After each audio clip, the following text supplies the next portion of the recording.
abasomesa emitwalo 3 tebafunanga musaala okuva mu Disemba bawadde gavumenti nsalessale.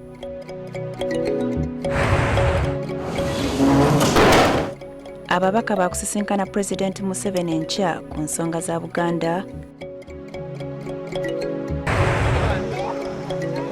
Yo enkuba emanafuwa eyonoonya olutindo, amagombolola 4 gasaliddwako.